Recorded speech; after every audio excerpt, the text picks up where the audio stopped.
Citoyen TV, la chaîne de l'Afrique digne et de sa diaspora.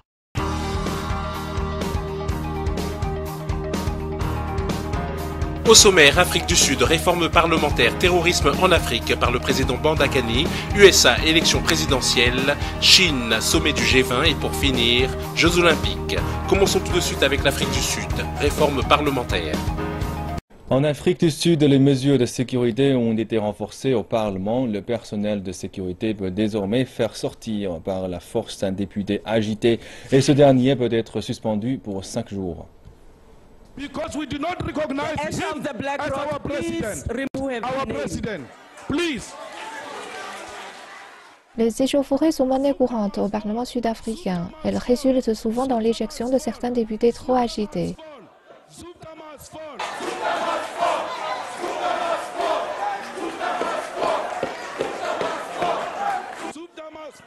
Le troisième parti politique du pays, les combattants de la liberté économique, l'EFF, sont souvent source de problèmes. Ils ont pris l'habitude d'empêcher le président Jacob Zuma de répondre aux questions. Le parti au pouvoir, l'ANC, dit que le Parlement ne peut pas être l'otage de l'EFF. Et maintenant, les règles de discipline vont être renforcées, une première dans l'histoire de cette assemblée. Certains analystes disent que ce n'est pourtant pas la solution. On ne peut pas se débarrasser de ce fléau par la communication ou les relations publiques, pas même en renforçant les règles de sécurité. C'est un problème politique fondamental qui devra trouver une solution politique.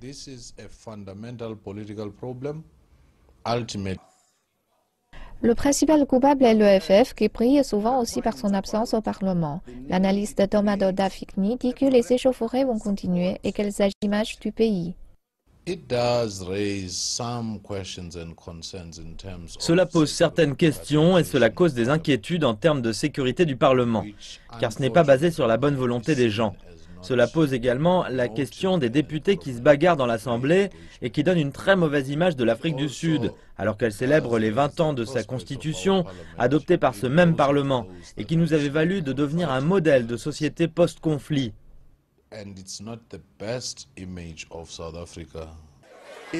L'ANC a salué l'adoption de ces nouvelles règles. Le parti dit que les règles ont été renforcées pour établir plus d'équilibre entre contrôle et démocratie.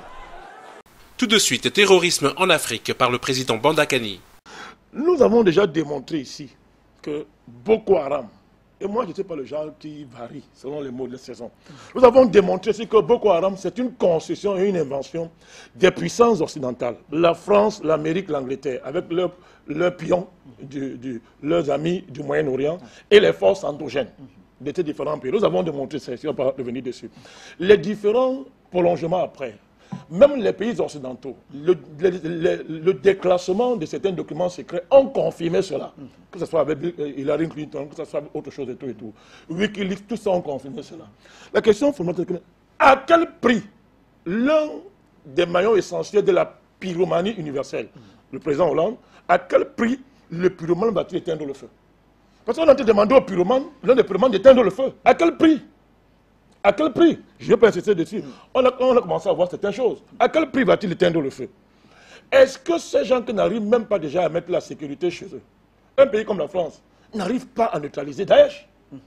Impossible. Ça, bon, on parlait de bombarder le vide, bombarder le désert, on trompe les gens et tout. On a vu comment est-ce que Poutine a montré comment on attaque Daesh. Et vous avez vu la réaction de ceux-là même qui ont attaqué Daesh. Ce sont les Occidentaux, les Américains en premier, les Français ensuite, qui se sont levés pour protéger Daesh. Pour dire que non, Poutine, c'est que tu fais dangereux. Est-ce qu'on peut voir cette rencontre, président Bandakani, comme une sorte d'union contre celle qu'on a qualifiée de la secte qui a commis le plus de dégâts au cours de l'année 2015? Ben si, soit vous faites de la pédagogie entre les modérateurs, soit vous faites semblant de ne pas bien voir les questions diplomatiques. On ne peut pas faire comme ça entre les États. Lorsque les États créent, lorsque au niveau international, sur le plan géopolitique, on arrive à un niveau où, pour modifier les rapports de force, on crée le terrorisme, on modifie les frontières par la force, on déstabilise les États.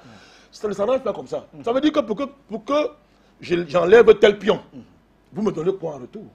Attention, cette affaire-là, il y a les enjeux liés au maintien de la puissance française dans l'Afrique, et il y a comment partager aussi la puissance française avec les Américains, tous ces consorts, et finalement il nous reste quoi? Les Américains veulent manger, les Français veulent manger, les Anglais veulent manger, mais les Allemands, il nous reste quoi? Moi, je parle pour que tout le monde comprenne. C'est de ça qu'il s'agit. Autrement dit, la France, qui bloque le financement international de la force multinationale mixte, il faut le dire. Vous avez compris que, vous avez vu le propos de M. Hollande, il dit que maintenant on va voir comment mobiliser les fonds. Pourquoi depuis que la force est mise en place, on bloque les fonds à l'ONU? Puisqu'il était question que c'est l'ONU qui finance. Les chefs d'État africains de la sous-région ils ont mis 50 milliards sur la table. Il me semble que Paris est celui-là qui porte la voix de ce regroupement au niveau de l'ONU. Vous êtes sérieux, Bachir? Très sérieux. Merci pour vos questions. Oui. C'est-à-dire que la France parle à notre place à l'ONU. Il faut qu'on tire les conséquences. Il faut qu'on tire... Non, c'est ce qu'il dit. Et moi, j'aime bien la manière de poser la question. C'est très bien. Elle dit qu'on tire... Donc la France parle à notre place à l'ONU. Le monde entier est en train de voir. Ça veut donc dire ce que ça veut dire. Vous n'êtes pas des pays indépendants. C'est ce qu'on dit tous les jours. Vous n'êtes pas indépendants. Le défi, comme je l'ai dit, soit on généralise l'Empire. On dit que désormais, ok, De Gaulle avait raison en 1958. On officialise l'Empire. C'est-à-dire que le chef de l'Empire, c'est la France. Alors soit on dit, monsieur, nous sommes les êtres humains. Nous sommes des hommes dignes de ce nom, on va conquérir notre indépendance. Alors, pour sortir... D'autant plus que Bachir, tous ces compromis qu'on fait depuis avec la France, avec l'étranger, ça ne nous a rien rapporté. Si au moins ça nous rapportait les meilleures conditions de vie dans nos pays, s'il y avait du bien-être chez nous à tout point de vue, sur le plan économique, social, culturel et politique, personne ne se plaindrait. Mais depuis qu'on fait ces choses-là, ça ne nous apporte rien, au contraire, notre sort s'empire. Est-ce qu'on ne peut pas dire qu'il y a eu des avancées en ce qui concerne donc la lutte contre Boko Haram avec la France inclus? Ça, c'est de l'escroquerie, Bachir. C'est bien. Moi, j'aime vos questions. Avant tout d'abord, pendant qu'on fait les réunions là-bas à Abuja, l'armée camerounaise a arrêté l'un des plus grands piliers militaires de Boko Haram. Vous le savez, j'ai oublié le nom là. Voilà comment on lutte contre Boko Haram. C'est concret, c'est direct. On est sur le terrain là-bas, on affronte. Et l'armée camerounaise le fait sans l'appui de ces puissances-là, je vous dis. Ni la France, même les Américains qui sont arrivés. Je veux savoir concrètement ce que les Américains apportent force à l'armée camerounaise depuis qu'ils sont là. On verra si le temps nous permet. Je termine en disant que c'est trop grave qu'après que les armées africaines aient remporté la bataille contre Boko Haram, la France est l'une des puissances là, la France qui est pyromane, veut récupérer maintenant cette victoire-là à la fin, alors que c'est les Africains qui ont lutté pour ça. C'est une honte, c'est inacceptable. Et c'est malheureux que nos dirigeants jouent ce jeu encore. En tout cas... Tout de suite, USA, élection présidentielle. Aux États-Unis, maintenant, Donald Trump semble maintenant certain d'être le candidat républicain à la présidentielle américaine en novembre prochain. Selon les données recueillies par Associated Press, le milliardaire américain aurait rallié un nombre suffisant de délégués pour être le candidat du Parti républicain. C'est un fait rare de voir un candidat sans aucune expérience politique lors d'une élection américaine. La dernière fois que cela s'est produit, c'était en 1952 quand le général Dwight Eisenhower a été candidat et est finalement devenu président. Évidemment, il avait pu compter sur une vague de patriotisme après la Seconde Guerre mondiale, ce qui lui donnait de l'expérience sur le fonctionnement du gouvernement. Donald Trump a pris sa place lors du processus de nomination en causant une certaine inquiétude chez plusieurs dirigeants. Lors d'un discours portant sur le secteur énergétique jeudi, Trump a promis d'annuler l'accord de Paris sur le climat. Il a aussi promis de construire un oléoduc entre le Canada et le golfe du Mexique. Évidemment, Beijing et Washington ont mené le bal lors de l'adoption de l'accord de Paris sur le climat qui va permettre de réduire les émissions de gaz à effet de serre. Et le nouveau Premier ministre du Canada, Justin Trudeau, s'est opposé fermement à la construction de l'oléoduc Keystone. Son prédécesseur appuyait sans réserve ce projet. Lors du G7 au Japon, le président américain Barack Obama a déclaré que les dirigeants qui sont rassemblés lors de ce sommet sont inquiets par la possibilité que Donald Trump devienne le prochain locataire de la Maison-Blanche. Il l'accuse de ne pas bien savoir ce qui se passe dans le monde. Voici la réponse de Donald Trump. Vous tentez d'attaquer quelqu'un de foncièrement bon et ces attaques viennent de la part de pays qui profitent de nous. Si cela est fait de façon amicale, nous allons avoir une très bonne relation. C'est une bonne chose si cela est fait de façon amicale. Donald Trump devra aussi tenter de séduire un groupe important de l'électorat américain d'ici le scrutin de novembre, les hispanophones. Dans les sondages, Trump tire de l'arrière par 39 points par celle qui sera probablement son adversaire, Hillary Clinton, selon les plus récents sondages de la chaîne Fox. Donald Trump a suscité la colère au Mexique lorsqu'il a promis de construire un mur à la frontière entre les deux pays et qu'il trouverait une façon de faire payer les Mexicains pour sa construction. Tout de suite, Chine, sommet du G20. À la une de cette édition, le ministre chinois des Affaires étrangères, Wang Yi, a souligné la réalisation de certains progrès avant le début du sommet du G20 à Hangzhou, dans la province du Zhejiang, dans l'est de la Chine. Le ministre chinois a déclaré que la Chine organisera le sommet du G20. Il s'agit d'une période transitionnelle importante pour l'économie mondiale, une période qui crée des occasions et des défis. Les attentes sont élevées pour que les membres du G20 résolvent les problèmes économiques avec de l'énergie renouvelable. Wang Yi a déclaré qu'une série de réunions ministérielles ont été organisées pour préparer le sommet et pour résoudre l'actuelle situation économique. Wang Yi a ajouté que l'agenda du sommet a été hautement salué par les membres. Il s'agit d'une stratégie à long terme et les réunions du G20 auront lieu les 4 et 5 septembre. Le thème du sommet sera « Vers un monde économique innovant, revigorant, interconnecté et global ». Il y a 4 principales sections, une croissance d'économie innovante, une gouvernance économique mondiale plus efficace, un monde d'échange et d'investissement plus robuste et un développement connecté. Et pour finir, Jeux Olympiques. Le joueur nigérian de tennis de table, Segun Toriola, a été propulsé dans les livres des records au titre de premier Africain à participer à 7 Jeux Olympiques. Il décroche en effet un billet pour représenter le Nigeria aux Jeux Olympiques de Rio au Brésil cette année. Nous rendons visite à cet athlète à la longévité hors du commun. Le quadruple champion des Jeux africains a été qualifié en février après avoir battu le joueur togolais Maoussi Adbetoglo en 4 sets consécutifs.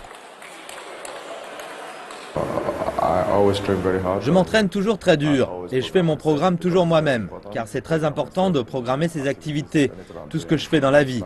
Je pense que ce qui m'a vraiment aidé, c'est de m'être concentré et d'avoir travaillé très dur. Je m'entraîne très dur, je ne plaisante pas avec mon entraînement. Alors je pense que c'est ce qu'il y a de plus important pour tout athlète.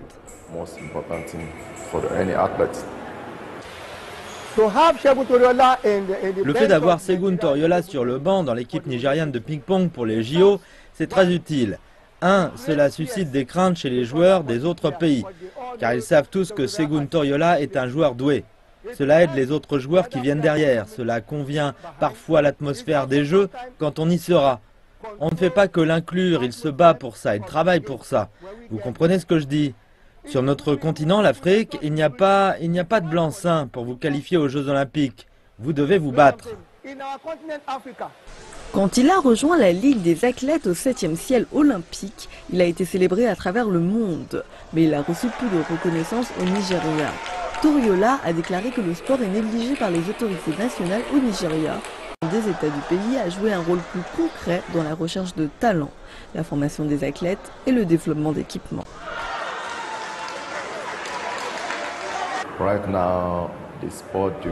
En ce moment, les sports, la façon dont nous développons le sport au Nigeria est mauvaise.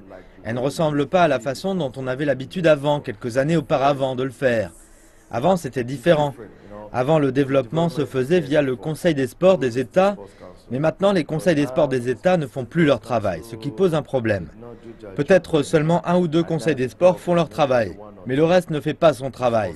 Voilà où réside le problème du développement. Parce que le ministère des Sports ne peut pas s'occuper de tout le sport au Nigeria. Il ne dispose pas du budget pour cela, il ne dispose pas de fonds pour cela.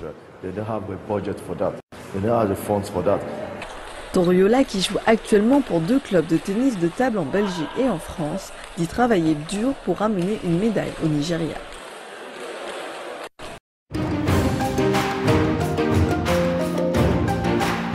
Citoyen TV, la chaîne de l'Afrique digne et de sa diaspora.